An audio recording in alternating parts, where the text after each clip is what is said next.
Michael J Gelb, welcome to the Plant Yourself podcast. Great to be with you. So this conversation is at least 34 years in the making. As I told you the other day when we first chatted, your book, Body Learning, changed my life in ways that have become amplified over the years. It was just, sort of significant but small changes when I read it, but those led me into directions, and I'm sure my life would be totally different if I had not accidentally stumbled upon it in a landlord's bookshelf in London in 1988. So first of all, publicly, thank you. My greatest pleasure. Thank you. So was that your first book? It was originally my master's thesis. I wrote the master's thesis in 1978. That's when I got my master's degree in psychophysical re-education from Goddard College. And then a few friends read the thesis and they said, my God, you've taken this complex, nuanced subject and you've made it so simple and accessible.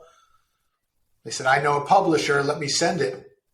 I said, sure. Two of my friends did that, and both publishers made me an offer. And one of them had actually taken Alexander technique lessons. So I went with that publisher. So all of a sudden I was an author, and then it got translated into 16 languages. And last year I released the 40th anniversary special edition. I just did an update of everything I've learned in the last 40 years about the principles of body learning. Wow. So first of all, I got to say, I'm amazed that you were able to take a master's thesis and turn it into a popular book. Because after I wrote my master's and doctoral dissertation, I couldn't write anymore. I had lost the ability to write in active voice. I had lost the ability to say anything clearly. I had lost the ability to make any kind of unequivocal statement. So you must have gone to a different kind of school to be able to write a master's thesis that was actually readable by the public. Well, it's fascinating that you bring that up, because the process of translating it from a master's thesis into a book was the process of relearning how to say things more directly and even more simply, and obviously less academically, and making it more and more accessible. It was only years later when I wrote How to Think Like Leonardo da Vinci, I got some great advice from my editor. He said to me, this book is not about Leonardo da Vinci. He said, it's not even about how to think like Leonardo da Vinci. He said, this book is about the reader and the reader's experience. So how do you want to benefit that reader? How do you want to touch that reader? And when I look back, the process of translating my master's thesis into my first book was the process of writing for the reader, as well as myself, being true to myself, of course, as opposed to writing for the master's committee at Goddard College. That's probably the most valuable part of the whole experience, is that being able to communicate with people. Well, that's a lifelong interest and passion. In my most recent book, actually, two of my last three most recent books are about how to improve your ability to communicate with other people. So I want to go back even further. So the word you used was like psychoneuro re-education. Did I regurgitate that accurately? Psychophysical re-education, re-education of the mind and the body. Okay. So what kind of kid grows up to get a master's? Like who were you when you were little? What was interesting to you? How did you find your way into this really esoteric world, which is no longer esoteric, by the way. But at that point, you've got to find this, this sort of marginal Australian actor who, like you were really digging in the marginalized scrap heap of, you were finding things that the world of academia was not even aware of. Like, who were you as a kid that made you interested in this? Well, I think like lots of other kids of my generation, growing up in the shadow of the Holocaust, I was born in 1952, trying to make sense of that, having a sense, which was not, it's interesting, it wasn't something they talked about, but my parents were effectively expressions of the notion of tikkun olam, of the notion of healing the world. Mm. My dad was an oral surgeon, taking care of people. He specialized in fixing the bad dental work that people had received from somebody else, and in helping people who had been beaten up or been in terrible accidents and needed their faces put back together. I mean, I just remember him leaving our house at 2 o'clock in the morning, 3 o'clock in the morning to go to the hospital emergency room and take care of somebody.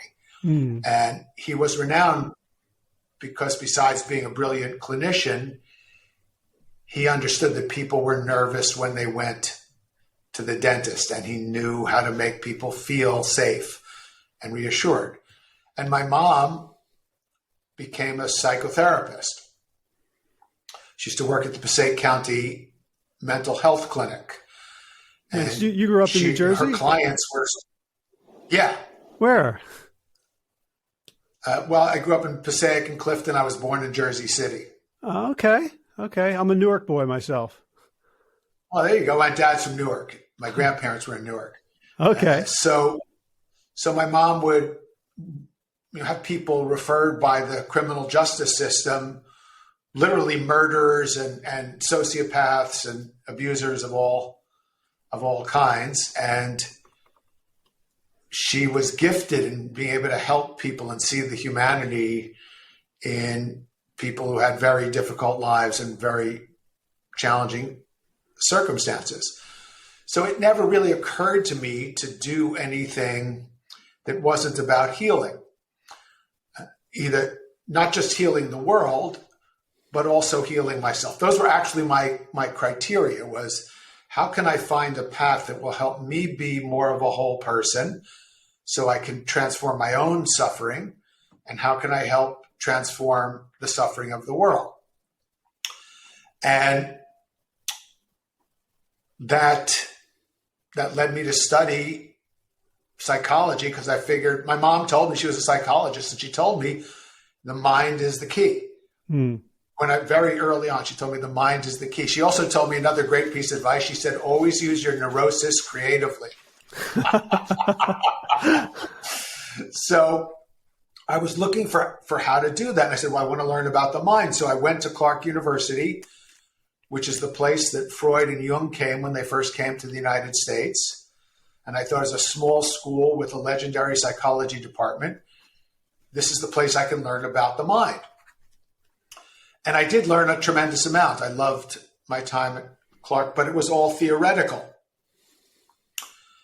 So I finished the psychology major and I switched to philosophy. I said, maybe the philosophers have a deeper insight. And I love philosophy too.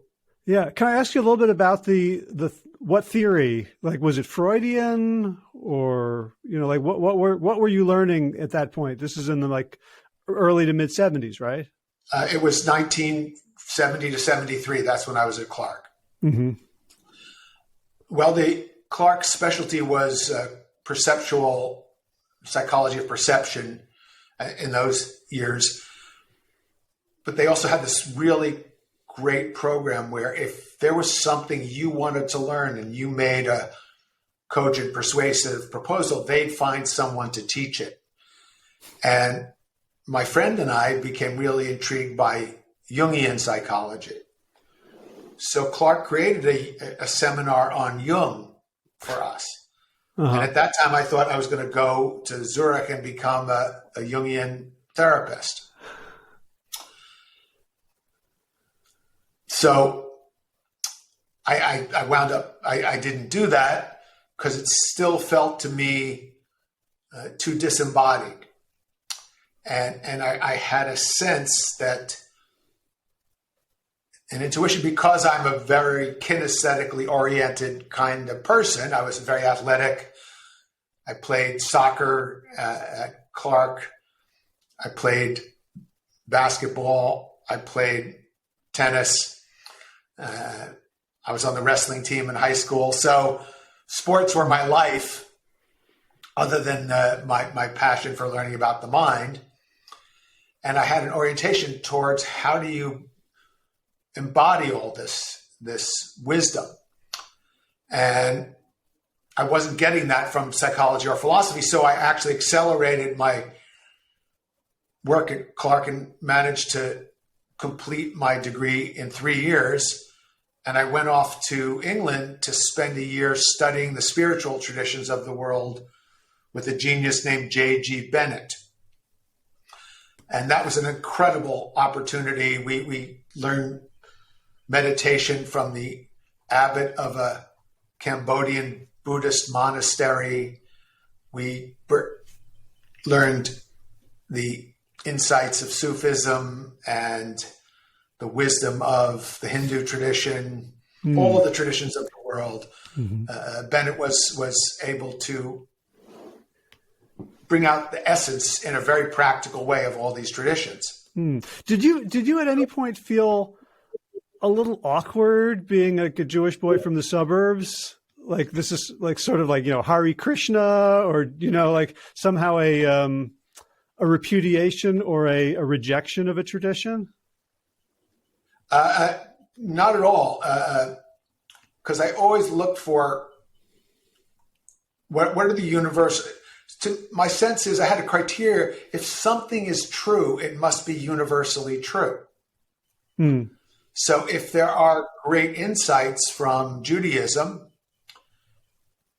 and great insights from Christianity and great insights from Islam and great insights from Hinduism, Buddhism, and Taoism, and from various Aboriginal traditions around the world, what do they all have in common? So Aldous Huxley called it the perennial philosophy. And I gravitated kind of effortlessly towards seeing what were these universal truths. And actually one of my early mottos became, and still is, it's either universal truth or it's bullshit.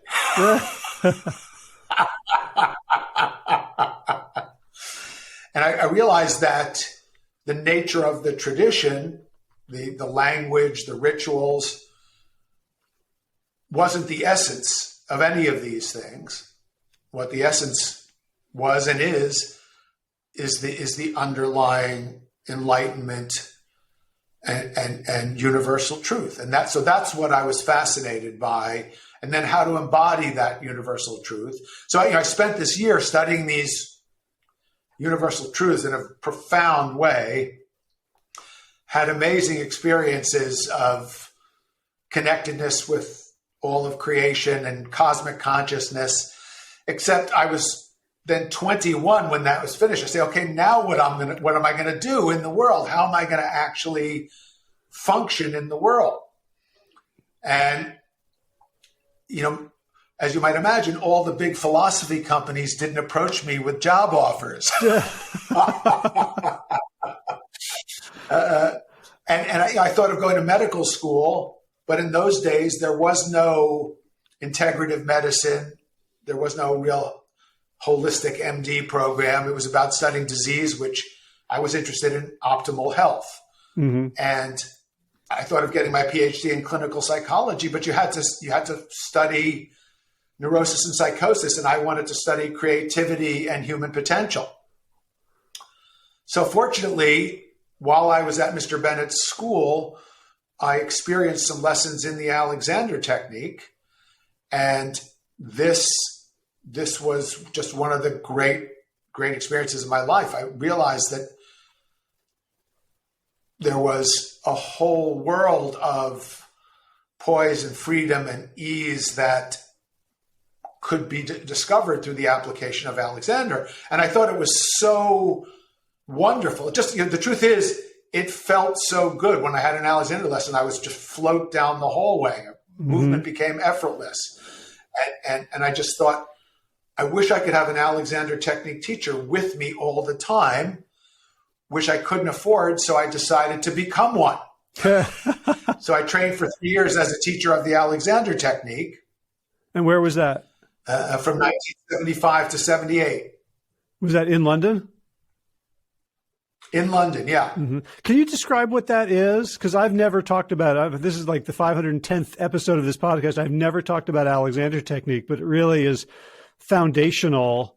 I don't use it or do it, but the understandings and so as what you would call the universal truths in Alexander, play out in the yoga that I do, in Feldenkrais, in body work, path work, everything is related to that. Can you talk about it? Sure. Well, Feldenkrais studied with Alexander, and he actually had Alexander technique lessons with my main teacher. Walter Carrington gave Moshe Feldenkrais 10 Alexander technique lessons way back, right around the time that Feldenkrais was writing Body and Mature Behavior. Once again, I look for the universal truths between yoga, Feldenkrais, Alexander, Tai Chi, Qigong, Aikido. I've studied all of those disciplines, and my nature is to look for the commonalities and the universalities and how to integrate them and bring them forth. But the genius of Alexander was his insight that use affects functioning, and we have a choice about how we use ourselves. So in other words, it's not just heredity and environment that determines the quality of your life. You can choose to have greater poise and alignment and ease in your movement.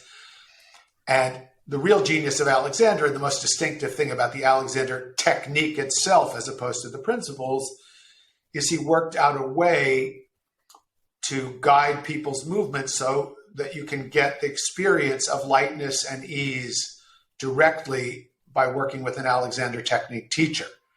And the transmission of that experience of lightness and ease is unique in my experience. The closest touch I've ever felt to a great Alexander technique lesson is the touch of a few Qigong masters who've worked with me, where everything just seems to align and come together and tensions fade away.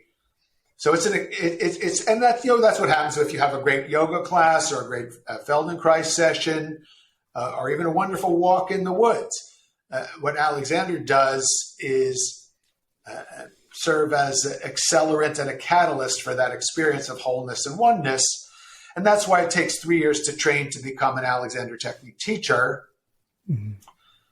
Right. So there's a little bit of insight into it. Yeah. So what I found, we could talk the whole time about it. Yeah. I mean, what I found exciting about I found the book to be intellectually exciting, even when it was completely theoretical to me. Right. Because the next thing I did, I was in London at the time, is I went and found your teacher, Robin Simmons, and spent all of my money on him. But what I loved just reading the book was this idea that the ideas you brought forth intellectually was, one of them was, we all think we're doing right, but how do we know whether our concept of right is right? Right? Right. Which was so profound. That's a great, it's one of my favorite. Yeah. Well, that's why one of the things I like to say now is that if you're not humble, you're not paying attention. Yeah.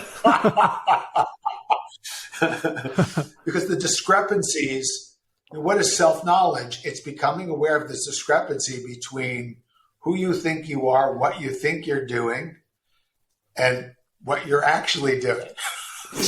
And it's whether that's learning to give a speech and noticing that you have all sorts of unnecessary gestures and that you said and on 19 times.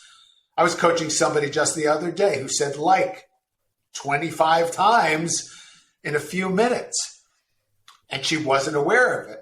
So I was like, and he was like, and it was like, so I said, it's like this. So, and the key is that's for all of us. We'll all be humbled if there's video on us all the time and we see the difference between what we think we're doing, how we think we're perceived, and what we're actually doing and the way we're perceived. The key is not to take that as an assault on your ego and a failure and a mistake, but rather as a wonderful learning opportunity to say, how fascinating, and note that discrepancy and then see if you can bridge the gap. Mm-hmm. And then rinse and repeat for the rest of your life. Right, right. And, and that goes along with the second thing that I read. This is a book I read, again, 34 years ago. And so there's things that I remember, almost photographically, like what part of the page it was on. It was a little paperback. The other was the idea of inhibition. If you want to change, it doesn't start with doing the new thing. It starts with slowly noticing and inhibiting the old thing, whether it's saying like and just slowing yourself down, or not throwing the juggling ball and simply noticing what happens when you throw one and where it lands. Or in the case of, the people that I'm helping to change their health habits, to simply pause. Like that was the most profound sort of educational theory I had ever come across. And it's so simple and it's so hard to do because it requires a kind of courage. Well, I'm just thrilled that you remember that from 34 years ago, because that's exactly what I wanted to communicate. Mission accomplished. Well, let's segue into... And that is the essence. Yeah, let's segue into, I think Sure. It might have been your next book, Lessons from the Art of Juggling, or were there some in between? So body learning was the first. Mm-hmm. Then present yourself, captivate your audience with great presentation skills. Okay. Then lessons from the art of juggling. Then thinking for a change. Samurai chess, co-authored with the chess columnist of the London Times.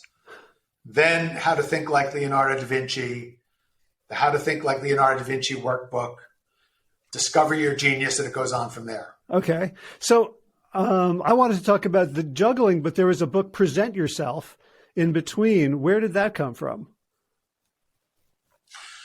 Well, it was a great labor of love to write body learning, to write the thesis and then turn it into a book. And it took me a little while to recover from how intense that whole process was. But then I thought, this is a wonderful way to consolidate and deepen my own knowledge of subject that I'm interested in, the process of writing.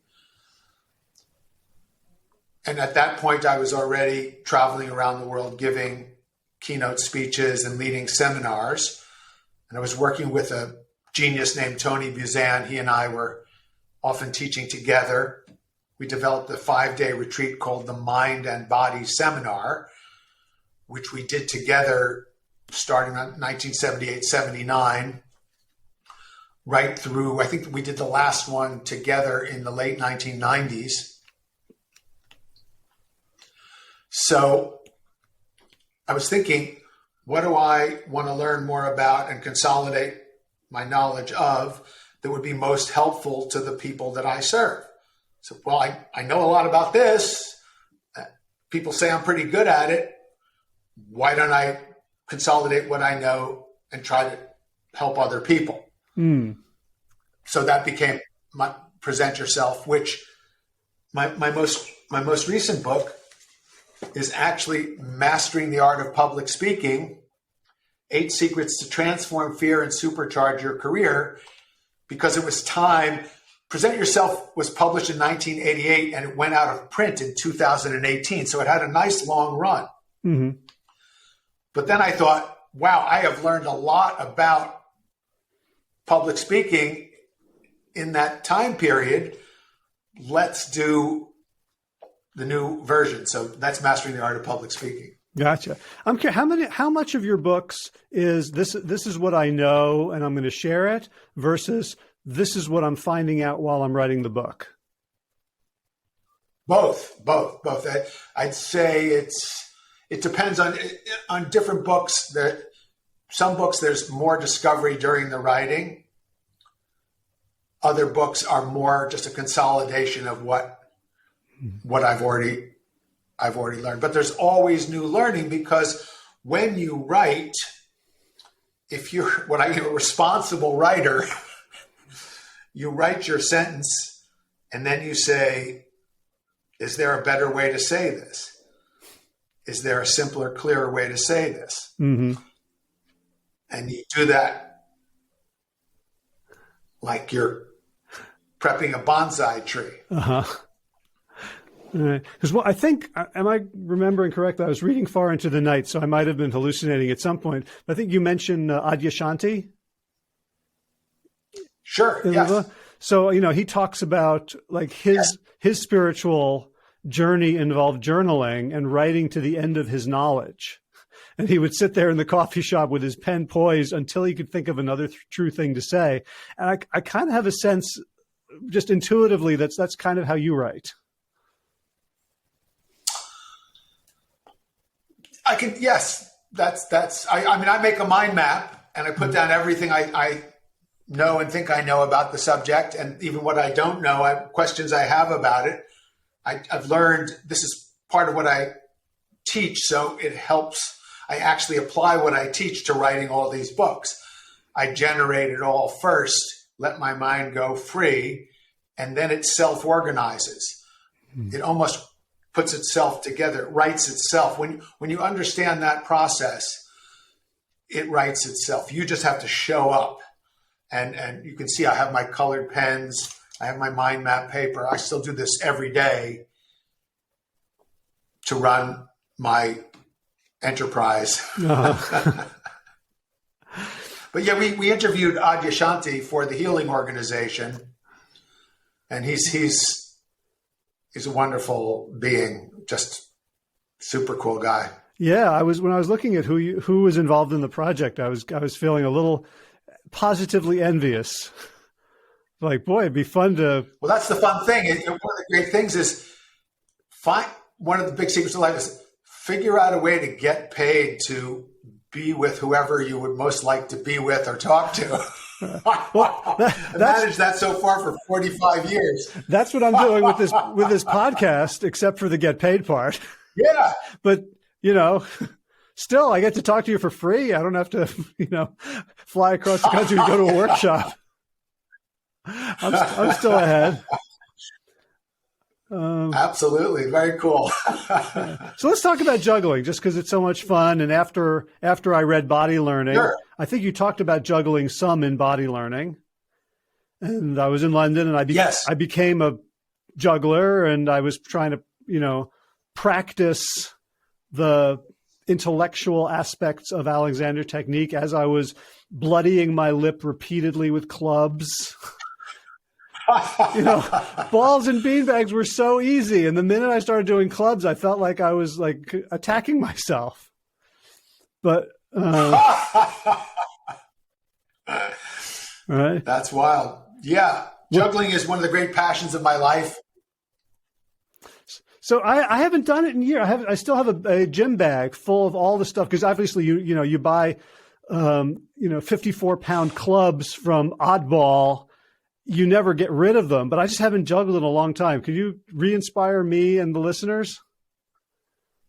And so for those of you who are listening, Michael is juggling 3 right now. It looks like 2 tennis balls and a green ball. The green ball was I did a juggling thing yesterday for St. Patrick's Day. Let's see, here, this ball, you see the letters on it. It says IBM. Yep, it's a red ball. This is from a juggling workshop I did for 1,000 IBM engineers in a big hotel ballroom. I taught them all how to juggle. We use it as a metaphor for the process of learning. Because learning anything involves keeping a number of balls up in the air, so to speak, not getting too upset when they drop. And the way we teach it is we get people to pick up the balls for one another and focus on the throw rather than the catch, and their own poise rather than trying to get it right. And the beauty of that is balls start to land in people's hands, and people who think they don't have hand-eye coordination or they could never learn this suddenly find they're doing something that they thought they could never do, and it's a huge breakthrough for them. You hear these rooms full of people when I'm teaching this, and people shriek with delight. But the other thing that's cool is people who are already able to juggle 3, I help them do 4. If they can do 4, I help them do 5, because it gets even more interesting as you get to the higher levels of performance in any discipline, because then they're very small shifts can make dramatic, big differences. Right. And when I returned to the States after that year in London, I got a job teaching at a small Quaker school. And of course, juggling was the number one thing I was going to teach them. And this idea of inhibition, that that all of a sudden I could see what uncoordination was. It was making an inappropriate movement. And so just asking the kid who couldn't catch to hold their hand out, to hold their palm out, and I was going to throw the ball and they weren't to move their hand. And I would throw the ball far away from them and their hand would jerk. And I would do it over and over again to extinguish that response. And then I would throw it and it would land in their hand, and they were a different person from that moment. Well, again, I'm so thrilled. That is an exercise from body learning. Yep. That's exactly what we figured out. I figured this all out because I love juggling. I wanted to learn, but the person I asked to teach me was a great juggler, but he was not a good teacher.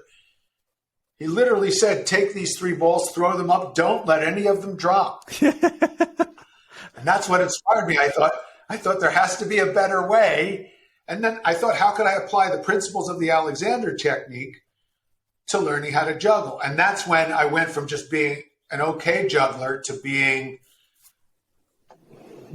an excellent juggler. I mean, I wound up juggling on stage with Mick Jagger and the Rolling Stones, with Bob Dylan. Ooh, I think I got to segue into those stories. What do you want to know? How the hell did you get those gigs, first of all? So I had a juggling partner. His name was Tim Timberlake. He was actually the science editor for Reuters in Europe at the time.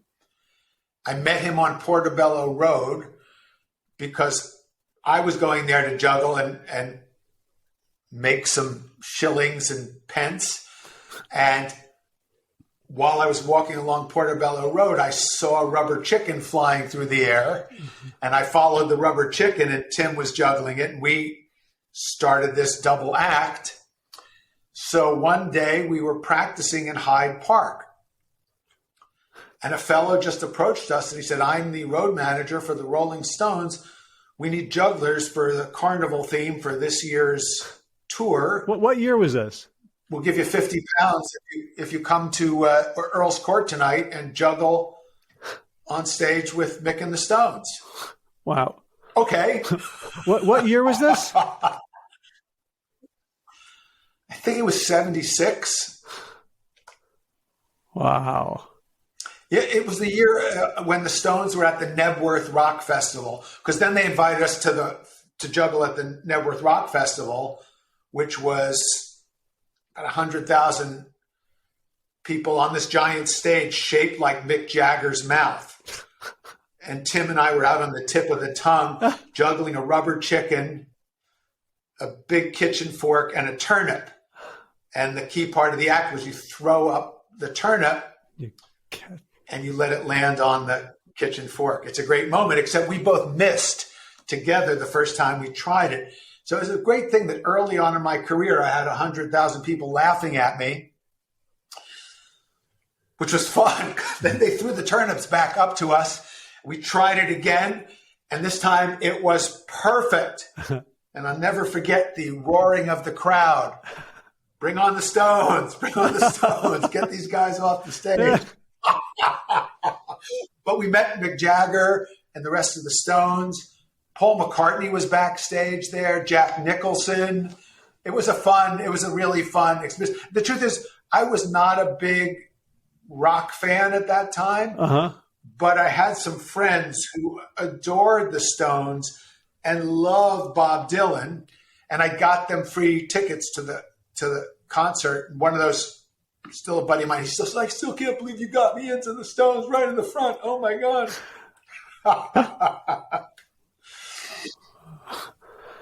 Wow. You ever have the urge to write a book, The Wisdom of Mick Jagger? I'll leave that to my friend who's a big fan. Gotcha. Okay, so we've done juggling, we've done a little on presenting, on Alexander technique.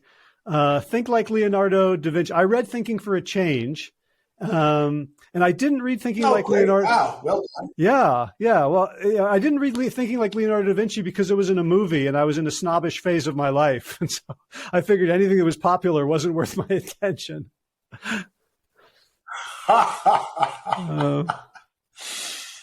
Well, it's never too late. Yep. It's plus you kindly gave me access to the course that I'm going through. The Thinking like the Genius Mastery course on Thinking like Leonardo da Vinci. So that's what we've made this during the pandemic.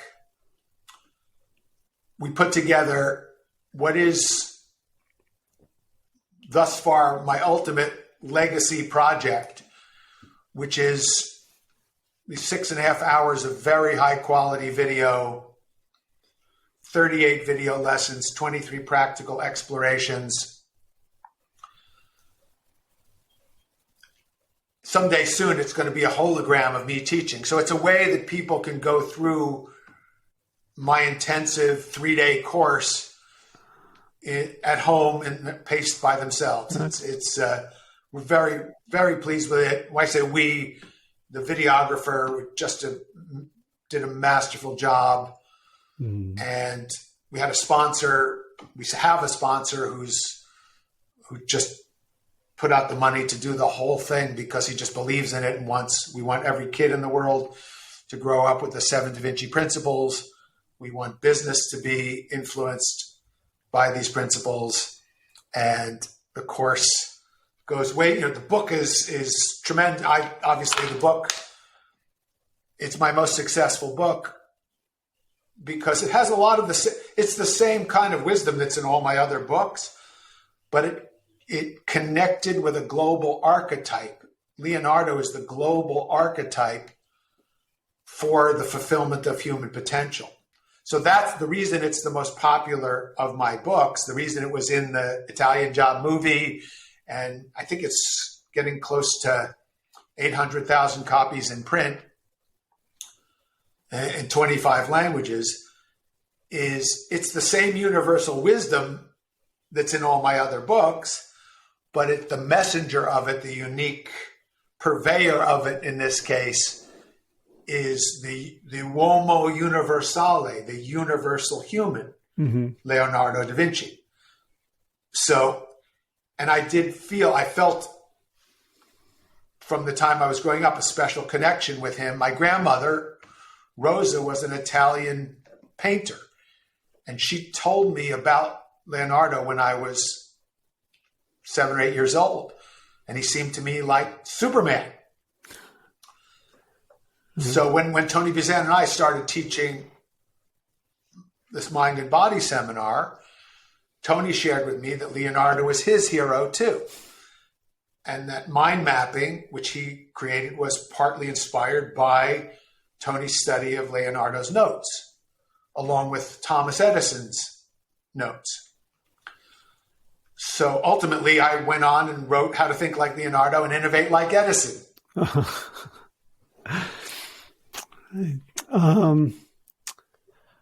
So what do I want to ask about that? What did you like? what did you hear from people? Because, I'm imagining like the books that had come before, sort of the body, they were kind of a little bit sort of, I don't want to say esoteric, but they weren't mainstream. And you were finding people like me, right, who are already sort of open to this. But having a book that then goes mainstream with these concepts, it kind of, you hit a different, sort of like the chasm, Jeffrey Moore's sort of innovation chasm. Like now all of a sudden this stuff is going mainstream. I'm imagining there's ways in which there's concern about it getting watered down and turned into slogans, and ways in which you wanted to kind of nurture this wisdom and have it have a broad impact and yet remain integral. Am I imagining all that, or did that? Well, that's part of why we made the video. That's part of why we made the video. And I mean, I just do what I do. And I'm thrilled, of course, that I had this, a genuine global bestseller, the real thing. Yes, success is fun. It's good. I do have to confess, I prefer it. I like getting big royalty checks versus no royalty checks. It's much better. You mean that writing books that nobody reads isn't as much fun as writing books that people read? I gotta try that. I wouldn't go that far. Yeah. No, I wouldn't go that far, because I've had, of the 17 books, some have been read by only a few esoteric cognoscenti and my relatives. Most, actually. Well, so what that you can see behind me, for those who are seeing us, they're the 17 books so far. Okay, now on the shelf next to the gnome and the geode. Yeah, the gnome is Leonardo da Vinci. Okay. Right? And if you see the blue crystal head on its side, yep. That was my Brain of the Year award that I won from the Brain Foundation in 1999. And behind that is the photograph of Jason Statham and Mos Def holding my book in The Italian Job. Oh, nice. Nice. And then just above are the books. Uh-huh. So what I sometimes do is I go from book to book, just for myself. I look at them and I think, what was my most important learning? What was the great blessing that came from this book? Because people say, how long did it take you to write this book or this? It's a body of work, and it's an evolution that is an expression of a larger expression of my journey thus far, what I've learned and what I think can help other people. So people say, well, which one should I start with? I say, it depends what's most important for you right now. Tell me more about that. And then I can recommend something. But I haven't written, even though I've written for a reader to try to benefit someone, and I've done my best to make it as engaging and as much fun and enjoyable and clear as it can be. I've never started with the premise, how can I write something that will be a bestseller? Or how can I write something that will make a lot of money? The fact that I got a bestseller, and Body Learning is a bestseller. It's been in print for over 40 years. It's not a top of the charts all at once bestseller. It's oh my God, this is still selling 10 years later, 20 years later, 30 years later, 40 years later. So it's a different kind of bestseller. But some of those aren't. But they're what they mean in terms of my own learning and experience and how important I think the message is, what I want to get out to the world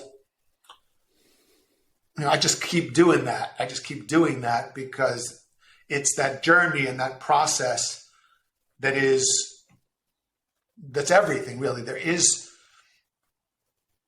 So what? I mean, it's great to have a bestseller. If you get it, it's better than a flop.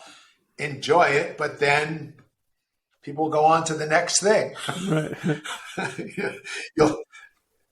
So you can't be too attached to the external result. It's cool when it's a wonderful, positive one, but everything has its opposite. It becomes. I really wouldn't want to be too famous. Yeah. I think I could handle being too rich because then I can just be more of a philanthropist. You can't give away fame.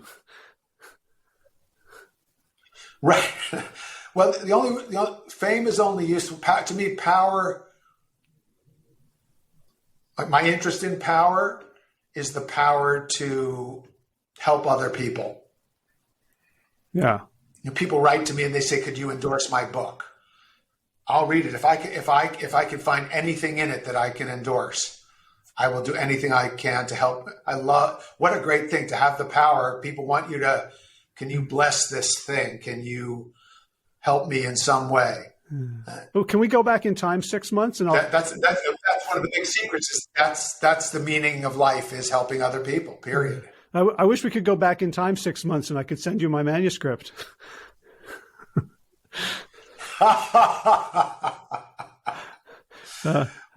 You can still send it to me. I'll still endorse it for you. If thanks. I'm sure it's fabulous knowing you. So maybe I will write "How to Time Travel Like Einstein," and there you go. So let's spend a minute on thinking like Leonardo da Vinci. And now I'm thinking about taking your editor's advice and thinking about the listeners. What's something for these days that you think would sort of be universally useful for people who are, we're in a very sort of constipated intellectual time, just in terms of pandemic. Things have felt sort of stuck. People are pushing too hard. Everyone's trying to pivot, but it can feel very sort of formulaic. And of course, times like this are when great creativity can emerge. What's a thing that comes to mind for listeners that might be useful for them? The fact that Leonardo lived through pandemics far worse than anything we're going through. Far worse. 30% of the people in Milan died. 50% of the people in Florence died of the plague. It was the plague, perhaps more than anything else, that got people to start thinking creatively and gave birth to the Renaissance. Leonardo actually did city planning designed to create greater hygiene and what we today call social distancing to help respond to the plague. He responded to it with amazing creativity. So he's a fabulous example. And the 7 principles that I abstracted and wrote about and in the book and teach in my seminars come from asking the question, what is Leonardo trying to teach us? So I read all his notebooks looking for what was the advice that he was giving to his students. And then I just abstracted that and translated into contemporary terms with lots of practices so you could, again, embody the principle and not just say, oh, that's fascinating, but here's how you can actually apply it in your life. Okay. So you talk about colored pens and a notebook, right? As one of the, like, that seems like whenever someone tells me, hey, go buy something cool, like I like that, like what are we supposed to do with pens and a notebook that will help us think more creatively and flexibly and usefully in the world? Well, if I told you that one of the pieces of advice that Leonardo gives to his students is have a little notebook, keep it with you wherever you go, and write down your thoughts as they arise. If the greatest genius of all time gives you a piece of advice, you probably say, that's pretty cool. Maybe I'll do that. But what if I told you that Thomas Edison said pretty much the exact same thing to all the workers in his labs? And what if we looked at pretty much every great genius and we found that this is something they all have in common? So in other words, the average person might wake up in the morning, 4 o'clock in the morning, with a crazy idea. So they think, I'm no genius. They go back to sleep. But when Leonardo da Vinci wakes up with a crazy idea at 4 o'clock in the morning, or Marie Curie wakes up with a crazy idea at 4 o'clock in the morning, they write it down in their notebook. So creating this inner dialogue where you begin to bring your attention, you shine light on the subtle, quiet voice of your intuition. And that encourages that inner voice, that intuition. And the more you listen to it, the more clearly it will speak to you. So it's almost like it's not that being a genius causes you to write smart things down in your notebook. It's honoring and writing down the smart things in your notebook can show you that you have as much genius as anybody else. Well, it's not as much. It's not quantitative. It's what's your unique expression? What's your highest potential? It's not the same as Leonardo da Vinci's or Thomas Edison's or Marie Curie's. Everybody has their own unique gift. And part of our time here is to find out, okay, well, what is it? And how do I express it? Boy, can you imagine how different the world would be if we had societies like organized around that principle? That's why I do what I do. That was the idea right from the beginning.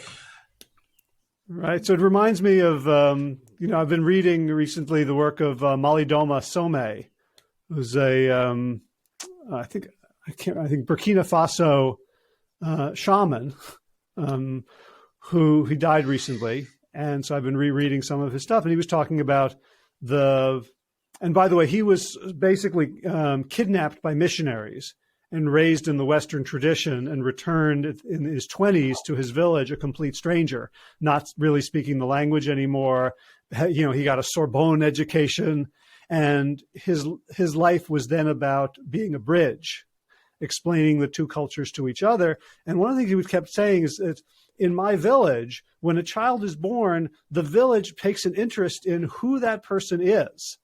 And they have to listen to the songs that are, sung around it and how the baby responds. And then they give the baby its name, which is its destiny. And it would be psychopathic for a village to not deeply care about who this person is and what they're here for. And how are they going to express themselves for our communal benefit? And thinking that kind of Western education is just the opposite.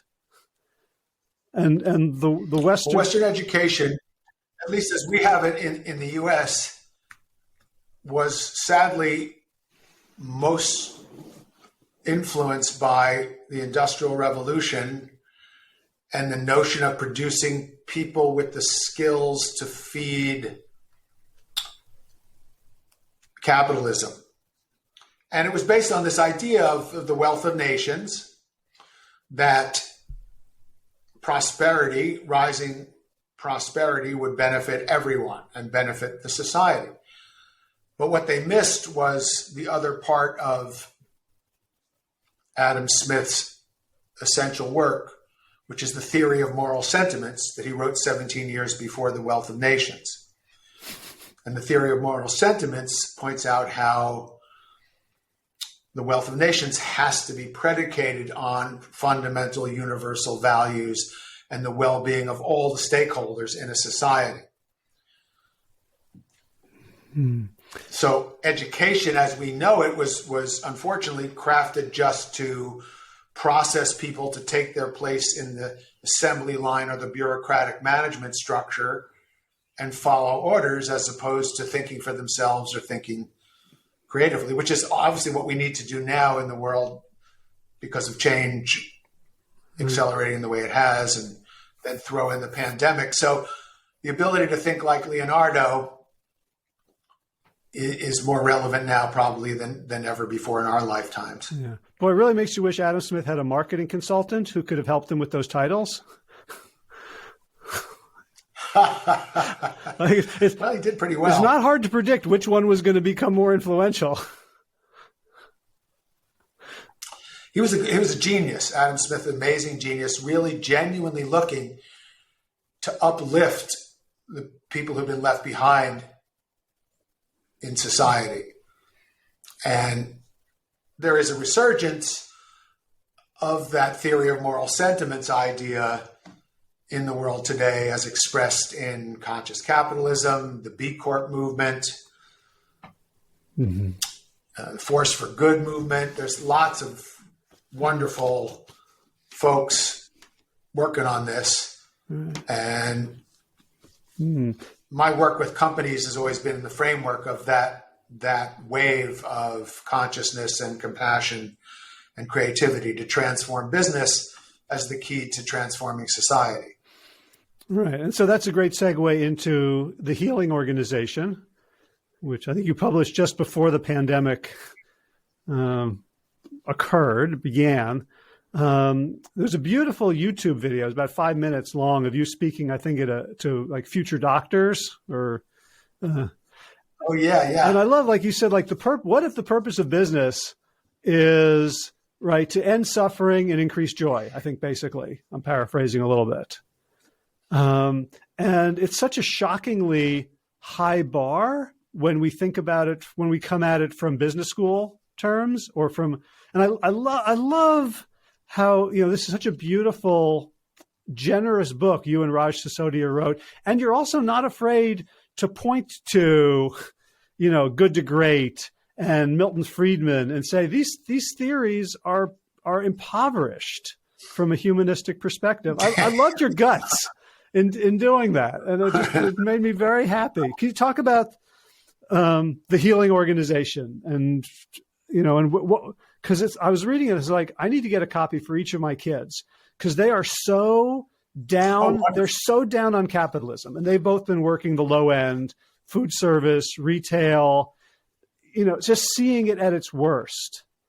And they don't really have a sense that it could be any better. And this book has case study after case study based on a theoretical framework that I think could really shake the world. And it's not just based on a theoretical framework. It's based on the people who are really doing it. That's what's so cool. That for Raj and I, the best part of writing the book was meeting the CEOs who are running the companies that are really doing this, or at least aspiring to do it. I spoke with one of them just the other day, Bob Chapman from the Barry Waymiller companies. And he's such an inspiring guy. I mean, they've now acquired 130 companies. And these were companies that were desperate, on the brink of industrial type companies in the Midwest, where jobs were being outsourced to China or Latin America, where whole communities were being devastated. And Bob would come in and buy up that company and then create what he calls truly human leadership and optimize the potential of all the stakeholders and treat people with care and dignity. And the result is not just that he's never sold any of these companies. And he's made 17% a year average since he started doing this years and years ago. That's better than any of the Good to Great companies, by the way. And so, they started out like selling stuff to like equipment to breweries, right? They had this sort of old fashioned, very down home, basic manufacturing type businesses. And Bob had a revelation. He was in church one Sunday, and he realized that we're under the care of the ministry of the church for 1 hour in the week. He said, but the people who work in my factories are effectively under my care for 40, 50, 60 hours a week. What am I doing to care for these people?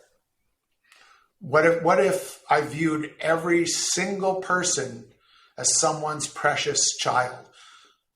See, now if your kids could meet a CEO who views everyone who's part of their enterprise with that kind of loving kindness and care, that would do more than them reading the book. Or so that's the thing, is meeting these, and that's a lot of who I work with are people like that. They always have been, even before there was a name for all this. Those were the people who always hired me anyway, as you might imagine. Yeah. The scorch the earth, exploit the worker types never hired me. So I got to meet lots of wonderful people over the years, which made me believe that this could be possible. And a number of them are in the book. Some of the people in the book are the actual real live clients of mine, where I do executive coaching for the leadership team, and I do leadership development programs for them. So that's what I actually do professionally, besides write books and give keynote speeches. All right. So what would you say? So, I know a lot of entrepreneurs in the plant-based community. I've interviewed people like Miyoko Shinner from, Miyoko's Creamery, who is a phenomenal leader. And she recently posted on LinkedIn, we made a mistake. We came out with this product. It wasn't up to our standards, but we thought that's what the market wanted. And we apologize. We're removing it. We're taking a big financial hit, and we're never going to stray from our values again. And for a CEO to kind of say that, like, I made a mistake, I got a little distracted by greed, and I'm sorry. And Beautiful. And there's a lot of people. That's healing leadership. Yeah. That's healing leadership. And there's a lot of people with great ideas. And I think a lot of people in the healing the world movement restrict and keep themselves very, very small, because they think that, that growing big immediately means you have to become a master of scale. You have to depersonalize everything. Right? There's no real playbook. There's no pattern language for good people. Actually, that's what's evolving. That's what's evolving. I was on a podcast, just went live yesterday, called Simple Scaling. And it's how to scale your business with a higher purpose. Great guy, Brendan McGurgan, and his partner, Claire, have launched this movement to help people scale their business and maintain a higher purpose. But it's true. It's a great challenge. The bigger you get, the harder it is to care for everybody and know everybody. But Bob Chapman's managed to do it. Herb Kelleher managed to do it at Southwest Airlines. I'm working with Chris Hillman at Hillman Consulting, and he's doing it. I've worked with them for the last 6 years, and they have doubled in size in that time, and they're planning to pretty much double in size again over the next 5 years. Mm-hmm. I did a coaching session with their chief strategy officer the other day. He said, how are we going to maintain our values? How are we going to keep this family feeling? How are we going to give this sense of caring as we get this big? I said, well, part of how we're going to do it is that you, the chief strategy officer, that's what you're asking me in your coaching session, not how can I, make more money. Mm-hmm. But and they'll make more money because that's what they're passionately concerned about. Right. I think that is a stumbling block, because we see lots of examples of companies, take Whole Foods Market, which was bought by Amazon. And I can't think of two cultures, both of my kids have worked for Whole Foods before and sort of, during the transition. Sure. And there's a lot of people on my LinkedIn feed who idolize and lionize Jeff Bezos. as a son of a union organizer, I don't want, I resent my reliance on Amazon. You told me about your book on Wednesday. On Tuesday. I ordered it on Tuesday from Amazon. It was here Thursday. Like I wasn't going to find it at a local bookstore, but it's hard for me to think of certain businesses where economies of scale don't end up becoming dehumanizing. Do you are there ways of solving this? I'd love to get through to Jeff Bezos, because he could be doing a lot more to make the world more beautiful, to alleviate suffering and elevate joy than he actually does. So part of it is, the subtitle of the book is Awakening the Conscience of Business to Help Save the World. But business itself doesn't have a conscience. The question is, does Jeff Bezos have one? And what's fascinating is to see, if you want to know who's got a conscience in the billionaire class, then go to the Giving Pledge website and look who are the billionaires who've committed to give more than half their wealth to philanthropic causes.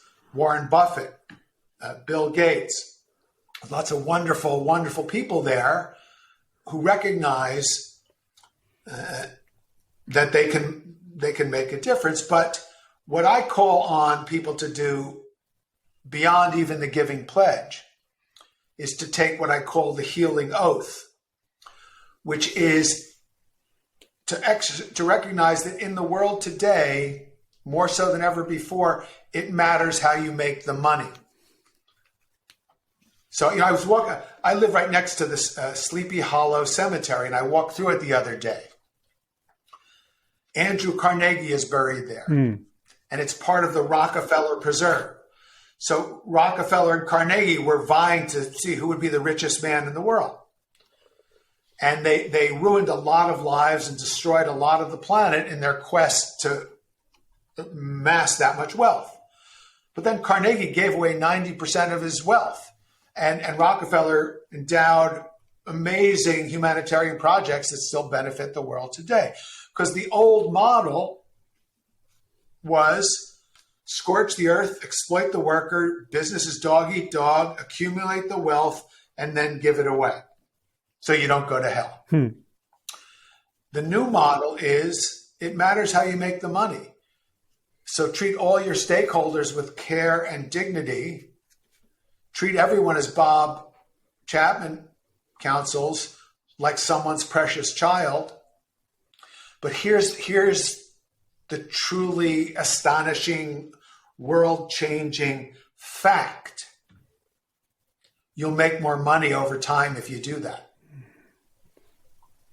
Okay. And that's based on the research of my co-author, Professor Raj Sisodia, who wrote the book Firms of Endearment many years ago. That was the first book that profiled from a business school perspective this business model based on the theory of moral sentiments and putting people first, not just as a slogan, but as a functional reality. And he looked at the financial performance of companies who do that against the financial performance of the companies profiled in Jim Collins' Good to Great. And the Firms of Endearment companies outperform the Good to Great companies financially, not to mention that people love these companies and they make the world better, and that the Good to Great companies include Philip Morris, Wells Fargo, and Circuit City, which is now out of business. So one of the things so higher purpose pays off. So one of the things I was challenged by was just the idea that wealth to that degree is okay at all. I'm sort of a Bernie fan. So the idea that there are billionaires at all feels like a failure to me. And your book doesn't appear to come to that conclusion, that it's okay to amass great wealth as long as you do it in a way that benefits others. But I'm thinking, like, just in terms of how the game is played, if there is this degree of inequality, doesn't that always lead to inequities in life? Like, shouldn't we be aiming for a system in which that it mimics nature more, that there's abundance for all without hoarding? Well, I just frame it differently. I'm not worried so much about, in other words, the way that happens from my point of view is empowering the people who currently aren't sharing in that abundance and removing the incentive to exploit those people.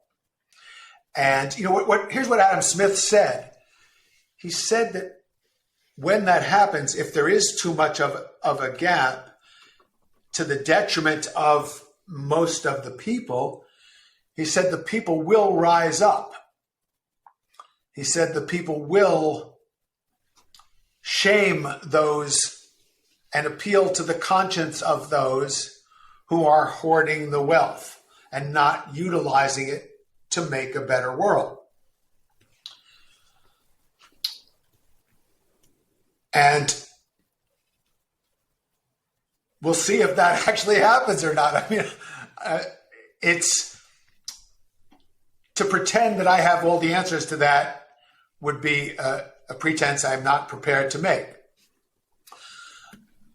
I just know that, I want to get, if anybody knows Jeff Bezos, I'll send him a complimentary book. I'll do a complimentary executive coaching session for him. If you know Elon Musk, I did my best. I have friends who are in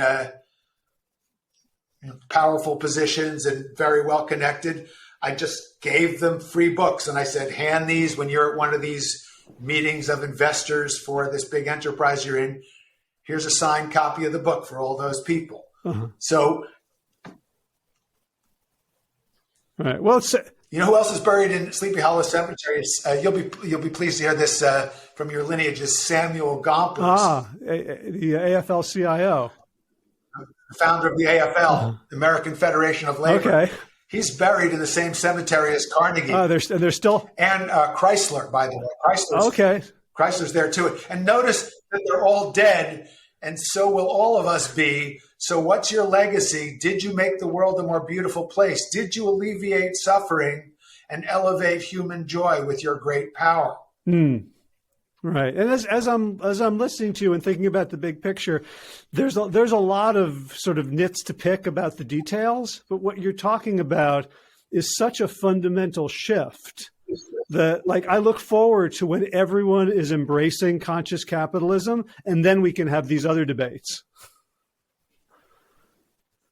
Right, exactly. Then it's fine. It's fine tuning.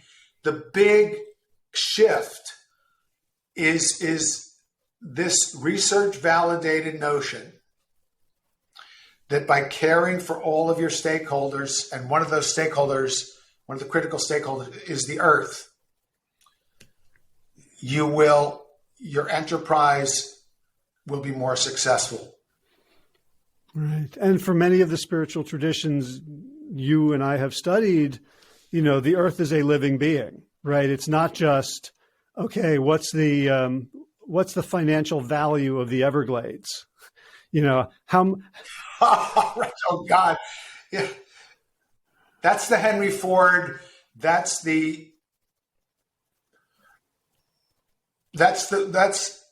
Martin Buber covered all this. That's I, it versus I, thou. And the healing organization is an I, thou approach to doing business. Mm-hmm. So is conscious capitalism. So is the B Corp movement. So is Force for Good. And there is a huge upsurge. This is a movement with different forms. People are getting this, that it's urgent, it's critically important. So I just want to be doing everything within my power to waking people up to that movement. And look, there's three kinds of companies that we profile in the healing organization. There are those who are easy, people who are idealists who start out with the notion of creating an enterprise to help make a difference in the world. Then there are people who generally had, good upbringings and were good, decent human beings who are trying to do their best through business, but didn't really realize what was possible. But then are to me, the most interesting people, the people who are just scorching the earth and exploiting workers because that's what they learned to do in business school. And they had an awakening of conscience and they changed what they did. There's one of the stories in the book is a story of this business in Costa Rica called FIFCO. And it's just fantastic what they've done. Mm-hmm. And it was one gentleman having this awakening and realizing that all these environmentalists who he had to deal with when he used to work at R.J. Reynolds or Philip Morris, so he was helping to kill people and he had to deal with all these regulators. And then he moved to take over this company that made alcoholic beverages and sugary soft drinks in Central America. So he moved to from one way of killing people to make money to another way of killing people to make money. And then he just had this aha one day. He said, what if I treated these regulators and activists and environmentalists as stakeholders instead of as the enemy? What if I paid attention to what they're trying to tell me? And he transformed everything he did, became one of the greatest places to work. People come from all over the world to meet him and see what they're doing so that they can do it too. It's just, there's a lot of people just don't know that it's possible to do good, to alleviate suffering, to elevate joy and generate wild abundance. But it is. Bob Chapman's proof of that. FIFCO's proof of that. Hillman Consulting's proof of that. Yeah. So my final question around this is, I try to put myself in the mindset of Zuckerberg or Bezos or Musk or people with the money to change the world. It's not just the money to get a jet or not get a jet or endow a library, but the money to honestly change the world. And they're not doing it. And they're actually to me, it's they're obviously way smarter than I am, right? They're I could give them your book and I don't know that it would do any good because they're coming to the world from a trauma response. And I'm wondering how do we, right? It's this either virtuous or vicious cycle. People are raised in this society that teaches us that we are atomized, we are competitive with each other. There's only so much to go around. If you're smarter than everybody else, that gives you license to become a master of the universe, and no one has to listen. You don't have to listen to anyone. What do you see as not just the intellectual, not just the Leonardo da Vinci brilliance, but a kind of softening or even, dissolution or breaking of the ego into a crisis that can allow people to make those changes? Because for someone to say, okay, yesterday. Well, I think, yeah, go ahead. These are big picture global shifts of consciousness. And so I look at the zeitgeist and I feel like part of our mission is to bring more geist to the zeit, more spirit to the time. More spirit to the time. Right? So zeitgeist is German for spirit of the times. So zeit is time and geist is like ghost, spirit. So the zeitgeist is the spirit of the times. And this is a time to bring forth more spirit. Here's the amazing thing is, right now, all of us have access instantaneously and pretty much for free to all the great spiritual teachings of the world. I was talking to a friend the other day, and he told me that his main spiritual teacher of his life was Pir Vilayat Khan. So I thought, I want to connect with my friend. And I went on YouTube and I did an hour of breathing practice with Pir Vilayat Khan because it's there for free. I mean, maybe I pay a couple of bucks so I don't have to have my breathing with a Sufi saint interrupted by a commercial. But I'm happy to, that's value for money. I'm happy to pay that. So this gives me hope that The downside is there's more rubbish, spam, hypnotic, evil garbage trying to suck your nervous system and never give it back, propagated on all these platforms. So that knows why I teach what I teach is you have to become a curator of your soul, learn to look after your own soul, learn to radiate I, thou, loving kindness, forgiveness, the higher universal spiritual teachings of all traditions. And then you can think about how to change other people and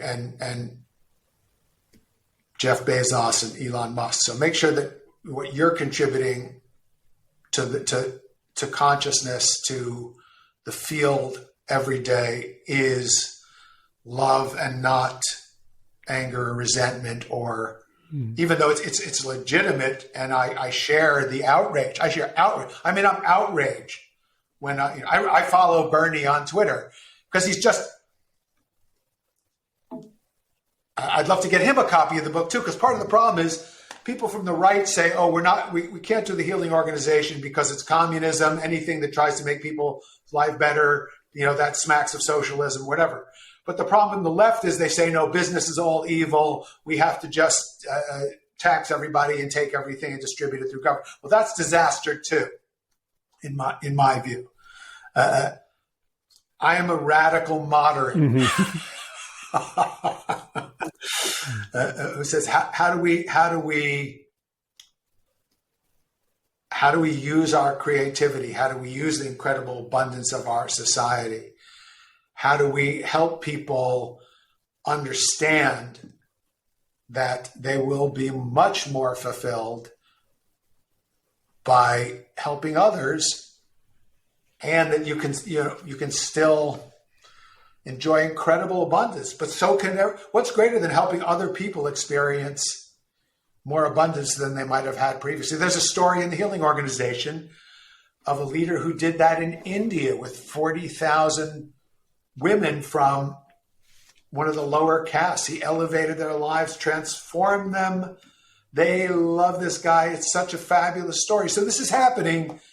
We can do it. That's what I want to be part of. And that's why I teach this stuff, so that other people can get more resources to help be part of this as well. Beautiful. So I'm looking at the time. I'm actually a minute late for a coaching call. So I apologize to my coaching client. You'll know who you are. I want to make sure that people can find you online. Where should they go to look for you and follow your work? Thank you.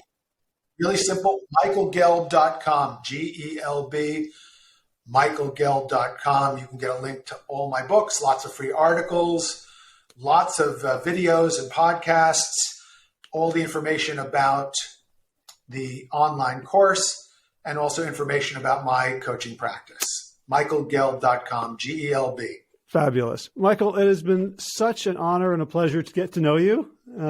Thank you for this conversation. Really fun, man. And I can't wait till someday we'll meet in person and maybe pass six clubs. Let's do it. Absolutely. Okay.